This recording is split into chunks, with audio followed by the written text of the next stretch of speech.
का 5 है एनसीईआरटी का 9th क्लास। क्वेश्चन है 1/17 के दशमलव प्रसार में अंकों की पुनरावृत्ति खंड में अंकों की अधिकतम संख्या क्या हो सकती है। अपने उत्तर की जांच करने के लिए विभाजन कीजिए, क्रिया मतलब कीजिए। जैसे कि 1/17 है तो इसमें हमें क्या करना है, 1 में 17 का भाग करना है। तो 1 में 17 का जो भी हम भाग करेंगे और जो भी हमारा आंसर आएगा वही हमारा इस क्वेश्चन का आंसर हो जाएगा। तो उम्मीद करता हूँ कि आप 9th क्लास में हैं तो आपको अच्छी तरह से कैसे मतलब कि डिवाइड आता होगा। तो अब देखिए इस डिवाइड को हम समझा देते हैं, बस 1 मिनट में, आपको कोई दिक्कत नहीं होगा इसमें। अब देखिए 17 है वही चीज़ 1, तो मतलब कि अब हम क्या करेंगे कि जब 0 तो लगा देते हैं पहले से दशमलव के, और यहाँ पे जब दशमलव लेंगे तो यहाँ पे 1 अंक बढ़ेगा। ठीक है, जैसे कि 17 है, यहाँ पर हम दशमलव लेंगे तो 1 अंक बढ़ेगा, 0 1, और यहाँ पर और ले जाने के लिए 0 बढ़ाने के लिए एक और 0 बढ़ाएंगे, क्योंकि 17 10 कम है तो 17 मतलब कि 3 अंक होना चाहिए तभी जाएगा ये हमारा, क्योंकि यहाँ पर ये 2 अंक है 10 में तो ये कम है ना, तो आगे मतलब कि हो जाएगा ये। तो हम क्या करेंगे, इसे हल करेंगे तो 17 पचे कितना हो जाएगा आपका 85। तो जैसे ही हम माइनस करेंगे 100 में से 85 घटेगा, तो आप देख सकते हैं कि ये 10 में से मतलब कि 10 में से 5 घटेगा तो क्या बचेगा 5, और ये आपका क्या हो जाएगा 9। तो 9 में से 8 घटेगा तो 1 15 हो गया, और यहाँ पर मतलब कि हम ऑटोमेटिक 0 लगा देंगे क्योंकि दशमलव लगा चुके हैं। तो देखिए 17 है, अब कितना वर्ग में ये जाएगा, तो 17 8 36 से 136, और जैसे ही आप इसे माइनस कीजिएगा तो बचेगा आपका मतलब कि 10 में से 6 घटेगा तो बचेगा 4, और ये हो जाएगा 4 में से 3 के 14, और यहाँ पर क्या लगा सकते हैं 0, 140 है तो वही जाएगा 17 8 36 से 136। तो जैसे ही आप माइनस कीजिएगा तो 10 में से 6 घटेगा तो क्या बचेगा 4, और ये तो आपका कट जाएगा, यहाँ पर लगा देंगे 0। 17 के टेबल में आप देखिए कि 40 कितना बार में है, तो यहाँ पर हम लिख देंगे 17 दूना 34 लिखेंगे, और यहाँ पे हम इसे क्या करेंगे माइनस करेंगे। तो 4 में से जब माइनस करेंगे 0 में से 4 को, तो 10 में से 4 घटेगा तो क्या बचेगा 6, और ये हो गया आपका 7, 0 लिखेंगे, और 17 तिया क्या हो जाएगा 51, कितना हो जाएगा 51, और यहाँ पर हम जब माइनस करेंगे तो 10 में से 1 जाएगा तो क्या बचेगा 9, और ये तो कट गया, और ये हमारा हो जाएगा 90। तो 17 पाँचे कितना हो जाएगा, यहाँ पर 85 लिखेंगे, और जैसे ही हम माइनस करेंगे तो बचेगा हमारा 5, क्योंकि 10 में से 5 जाएगा तो 5, और ये 8 कट गया और 5 है ना। तो अब यहाँ पे देखिए क्या करेंगे कि हम चलिए ले जाते हैं 17 मतलब 0 हो जाएगा, 17 34 17 51, 3 बार में ज़्यादा हो जाएगा तो 17 दूना 34 होगा। तो देखिए अब नीचे न ले जा करके यहाँ पर लिख लेते हैं क्योंकि ये पूरा लंबा हो जाएगा। तो 10 में से 4 घटेगा तो क्या बचेगा 6 बचेगा, तो यहाँ पर हम लिखेंगे, चलिए यहाँ पर लिख लेते हैं 6, और ये 4 हो जाएगा ना, 4 में से 3 जाएगा तो क्या बचेगा 1, 16 हो गया। और हम क्या करेंगे 17 में देखेंगे 16 कम है तो एक 0 लगा देंगे, 160 हो जाएगा, 17 नामा 53 से 153 हो जाएगा, और हम क्या करेंगे फिर माइनस करेंगे तो 10 में से 3 घटेगा तो क्या बचेगा 7, 70 हो गया, फिर 0 लगा देंगे। और देखिए 17 के टेबल में कितना बार में 70 है, तो 17 17 34 17 चौके कितना होता है 68, यहाँ पे लिखेंगे 68, और माइनस करेंगे तो 2 हो जाएगा, और ये तो आपका कट गया, फिर 0 लगा देंगे 20, एक बार में क्या लिखेंगे 17, और जैसे ही घटाएंगे तो 20 में से 7 घटेगा तो बचेगा 3, ये तो कट गया 0, यानी कि ये हो गया आपका 30। ठीक है, तो अब यहाँ पे देखिए 30 है, 17 दूनी 34, 2 बार में ज़्यादा हो जाएगा तो एक बार में 17 जाएगा, फिर माइनस करेंगे तो जैसे ही माइनस करेंगे तो मतलब कि हमारा हो जाएगा 10 में से 7 घटेगा तो क्या बचेगा 3, और ये 2 में से घटेगा तो 23 हो जाएगा। ठीक है, अब देखिए 23 है, यहाँ पर मिस्टेक हो रहा है ना, क्योंकि ये तो कट गया, और यहाँ पे हो जाएगा,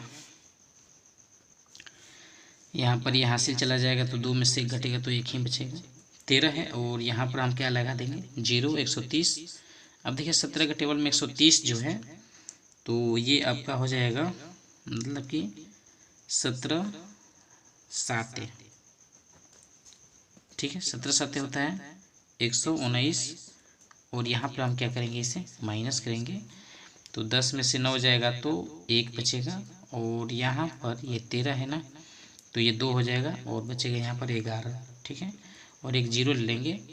अब देखिए 17 के टेबल में कितना बार में मतलब कि 100 ये क्या है 10 है, तो यहाँ पर हम लिख सकते हैं 17 छग दिलोत्तर से, तो 6 बार में जाएगा 102। यहाँ पर हम माइनस करेंगे, 10 में से 2 जाएगा तो 8 बचेगा, 8 ही बचेगा क्योंकि 110 में से 102 घटेगा तो 8। और यहाँ पर हम क्या लिखेंगे, जीरो लिखेंगे। तो 17 के टेबल में देखना है कि हमें कितना बार में 80 है, तो 17 चौके 68, 17 पचे 85, 5 बार में ज़्यादा हो जाएगा तो 4 बार में लिखेंगे 17 चौके 68।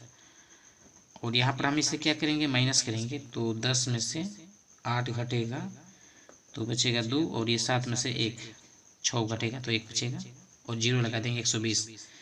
तो देखिए 17 साते 19 से होता है ना, तो यहाँ पे लिखेंगे 17 साते 19 से 119, जो 120 में से 119 घटाएंगे तो क्या बचेगा 1। अब ध्यान दीजिए कि ये जो है आपका एक यहाँ पर आ गया और पहले यहाँ पर क्या था, एक ही था ना, एक था। अब मतलब कि अब फिर यहीं से स्टार्ट करेंगे तो फिर यही चीज़ आएगा, फिर यही चीज़ बार बार यही चीज़ आते रहेगा। इसलिए यहाँ से यहाँ तक की जो हमारा वैल्यू हो गया 1/17 की वैल्यू हो गया और ये आपका रेकरिंग में हो गया। इसलिए यहाँ पर हम लिख सकते हैं 1/17 बराबर जो भी आपका आंसर आया है उसे आप लिख सकते हैं 0.058882329411767। यही आपका मतलब कि क्या आया है आंसर, और यही हो गया आपका इस क्वेश्चन का आंसर। तो आगे देखेंगे क्वेश्चन नंबर 6 को। तो क्वेश्चन नंबर 6 है कि P/Q यानी Q बराबर नहीं 0 के रूप की हमें क्या करना है, परिमेय संख्याओं के अनेक, ठीक है, परिमेय संख्याओं के अनेक उदाहरण लीजिए जहां P और Q क्या है, पूर्णांक है, जिसका एक के अतिरिक्त अन्य कोई उभयनिष्ठ गुणनखंड नहीं है और जिसका दशमलव प्रसार शांत है। क्या आप यह अनुमान लगा सकते हैं कि Q को कौन सा गुण अवश्य संतुष्ट करना चाहिए। बस हमें क्या करना है कि P/Q के रूप की परिमेय संख्याओं के अनेक उदाहरण लेना है, ठीक है, हमें यहाँ पर अनेक उदाहरण लेना है जो P/Q के रूप में हो। तो चलिए हम यहाँ पर कुछ उदाहरण ले लेते हैं, जैसे कि हम मान लीजिए ले लेते हैं 5/8, एक एग्जाम्पल ले लिए हैं P/Q का। और चलिए दूसरा उदाहरण ले लेते हैं 11/100, ठीक है। और अगला उदाहरण ले लेते हैं, चलिए हम यहाँ पर लिख लेंगे मान लीजिए कि 13/20, ठीक है। और एक उदाहरण ले लेते हैं, चलिए 16 या मान लीजिए कि हम इसे कर लेते हैं 31/16 कर लेते हैं, ठीक है, 31/16। और अगला उदाहरण मतलब कि ले लेते हैं, चलिए हम 29/ कुछ भी ले सकते हैं, यहाँ पर 40 भी लिख सकते हैं। और चलिए मान लीजिए एक और ले लेते हैं, यहाँ पर हम लिख सकते हैं 31/ चलिए यहाँ पर आप मतलब कि 25 ही कर लेते हैं, चलिए 25। और यहाँ पे 91/125 कुछ भी लिख सकते हैं, या 97 भी लिख सकते हैं, 97/125। यहाँ पर 39 भी लिख सकते हैं, 39/25। तो चलिए हमारा ये हो गया, जो कि यहाँ पर क्वेश्चन के हिसाब से कह रहे हैं कि P/Q के आप परिमेय संख्याओं के अनेक उदाहरण लीजिए, जैसे कि हम ले चुके हैं। और यहाँ पर कह रहे हैं कि P और Q जो है पूर्णांक है, P/Q जो है सब क्या है, पूर्णांक है, जिसका मतलब कि एक के अतिरिक्त कोई उभयनिष्ठ गुणनखंड नहीं है, एक के अतिरिक्त। और यहाँ पे अन्य उभयनिष्ठ गुणनखंड नहीं है और जिसका दशमलव प्रसार क्या है, अब जो भी है शांत हो या शांत हो, शांत है, जिसका दशमलव प्रसार शांत, यानी कि सभी का दशमलव प्रसार शांत है। इस चीज़ को हमें प्रूव करना है और क्वेश्चन के हिसाब से मैं भी कह रहा है कि दशमलव प्रसार क्या होना चाहिए, शांत। तो यह अनुमान लगा सकते हैं, जैसे कि हमने अनुमान लगाया है कि ये जो अभी दशमलव जितने अभी P/Q के रूप में लिखे हैं इनका दशमलव प्रसार क्या होगा, शांत होगा। तो चलिए हम सबसे पहले वाले को देखेंगे, 5/8 है ना। तो यहाँ पर हम लिखेंगे 5/8। अब ध्यान दीजिए कि 8 जो है यानी कि ऊपर वाला अंश नीचे वाला हर होता है, तो 8 का हम क्या करेंगे, अभाज्य गुणनखंड करेंगे। तो यहाँ पर हो जाएगा 5/8 की जगह पर लिख सकते हैं 2 गुने 2 गुने 2, क्योंकि 2 दूने 4 दूना 8। तो ये हमारा हो जाएगा 5/2 के पावर 3, 2 के पावर 3 हो गया, ठीक है। और यहाँ पर देखिए इसमें 5 के पावर कितना है, 5 तो नहीं है ना, तो 5 के पावर 5 जब है नहीं तो 0 लिख देंगे, क्योंकि 5 तो इसमें है नहीं। क्योंकि कोई भी परिमेय संख्या तभी शांत होती है जब उनके हर का अभाज्य गुणनखंड 2 और 5 के रूप में हो, ठीक है। अगर 2 5 के रूप में रहेगा तो वो परिमेय संख्या शांत होगा, नहीं तो अशांत होगा। तो यहाँ पर हम लिख सकते हैं कि 5/8 का दशमलव प्रसार क्या होगा, शांत है। शांत है क्योंकि अब देखिए P/Q, ये क्या है, Q, क्योंकि Q का अभाज्य गुणनखंड, Q का अभाज्य गुणनखंड क्या है, 2 के पावर m 5 के पावर n, मतलब n जहाँ कुछ भी हो सकता है संख्या, जहाँ गुणनखंड 2 के पावर m और 5 के पावर n के रूप में है। मतलब इसी चीज़ को हमें इस सब में लिखना होगा और इस सभी को हल करना होगा। जैसे कि यहाँ पर 11/100 है, तो यहाँ पर हम लिखेंगे 11 बटे में क्या लिखेंगे, 100, ठीक है। आप हर बार में यही लैंग्वेज का यूज करेंगे। तो यहाँ पे 11/100 है, तो यहाँ पर हम लिखेंगे 11 बटे, देखिए जब 100 का हम अभाज्य गुणनखंड करेंगे तो यहाँ पर लिख सकते हैं 2 गुने 2, 2 दूना 4, 4 और 4 5 कितना हो जाएगा, 20 और 20 5 100। आप समझ सकते हैं कि 100 का जो अभाज्य गुणनखंड है यही होगा।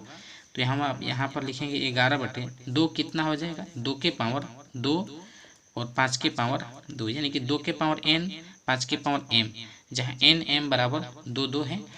तो हम इसे मतलब कि लिख सकते हैं कि ये क्या है, आपका शांत है। क्या है, शांत। फिर वही लैंग्वेज का यूज करेंगे कि 11/100 का दशमलव प्रसार शांत है क्योंकि Q का अभाज्य गुणनखंड जो है, यहाँ पर लिख सकते हैं Q का, चलिए लिख लेते हैं शॉर्ट में, Q का अभाज्य गुणनखंड, Q का अभाज्य गुणनखंड क्या है, 2 के पावर m और 5 के पावर n के रूप में मतलब कि है, ठीक है। और नेक्स्ट क्वेश्चन देखते हैं 13/20 को। चलिए यहाँ पर, क्योंकि वीडियो बहुत लंबी हो जाएगी, आपको बता देते हैं।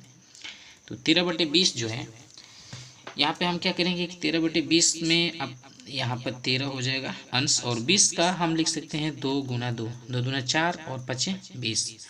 तो यहाँ पे ध्यान दीजिए कि 13/2 के पावर 2 और 5 के पावर 1। देखिए शांत कोई परिमेय संख्या तभी होता है जब नीचे 2 और 5 हो।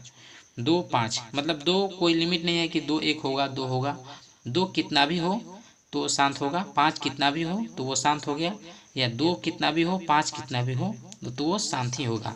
लेकिन 2 और 5 के अतिरिक्त 1 के अलावा अन्य कोई आ जाए संख्या नीचे, जैसे 3 आ जाए, 7 आ जाए, वो तो 13 आ जाए, 11 आ जाए, तो वो क्या होगा, अशांत होगा, ठीक है।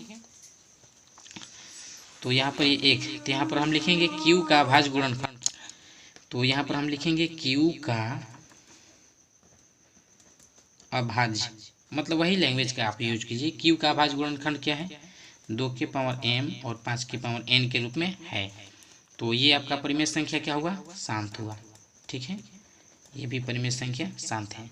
अब देखिए आगे नेक्स्ट देखते हैं यहाँ पर 31/16। चलिए हम यहाँ पर लिखेंगे 31/16। ध्यान दीजिएगा 31/16 को हम यहाँ पर लिख सकते हैं, चलिए 31 ये कुछ नहीं है, और 16 की जगह पर लिख सकते हैं 2 गुने 2 गुने 2 गुने 2, 2 दूना 4, दूना 8 दूना 16।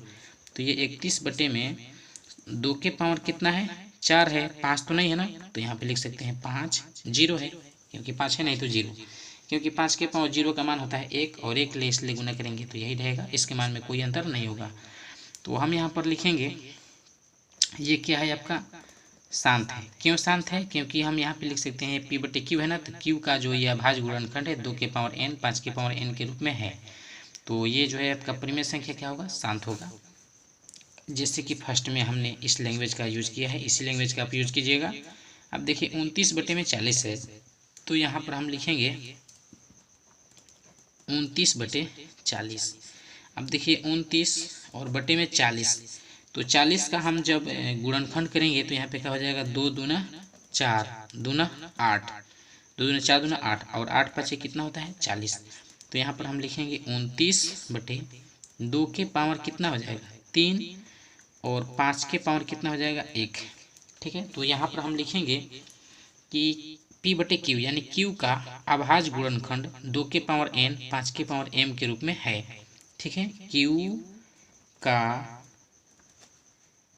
अभाज्य गुणनखंड 2 के पावर m 5 के पावर n के रूप में है, तो इसलिए ये परिमेय संख्या आपका क्या है? ये भी शांत है। ठीक है, अब देखिए 29 बटे 40 के बाद में आपका क्या है?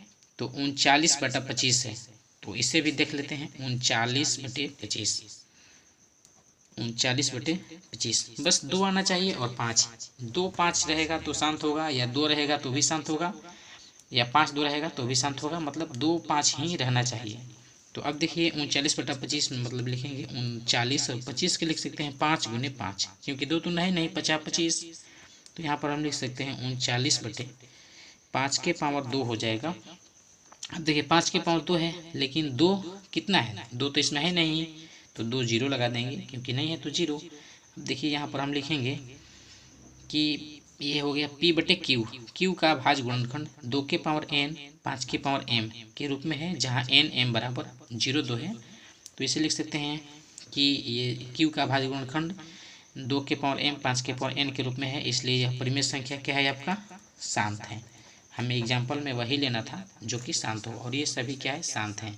अब देखिए लास्ट है हमारा 97 बटे 125, तो इस चीज़ को भी हम आपको दिखा देते हैं। 97 बटे 125 यहाँ पर लिखेंगे 97 बटे में 125, तो ये हो जाएगा हमारा 97, और 125 का मतलब 5 गुने 5 गुने 5, 3 5 लिखेंगे, और ये हमारा हो जाएगा 97 बटे 3 5 के मतलब 5 के पावर 3, तो 2 कितना है? 2 तो है नहीं, तो यहाँ पर लिखेंगे 2 के पावर 0, क्योंकि नहीं है तो 0 ना, और वही चीज़ लिखेंगे, वही लैंग्वेज जो सब में यूज किए हैं। क्यू का अभाज्य गुणनखंड क्या है?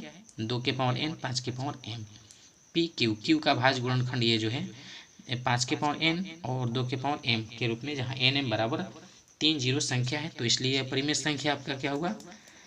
शांत है। तो इस तरीके से हम आपको ये सारा क्वेश्चन का सोल्यूशन बताए हैं। आपको ये वीडियो कैसी लगी आप हमें कमेंट में ज़रूर बताएं, और वीडियो देखने के लिए धन्यवाद। अगर चैनल पर नए होंगे तो चैनल को सब्सक्राइब जरूर कर लेना।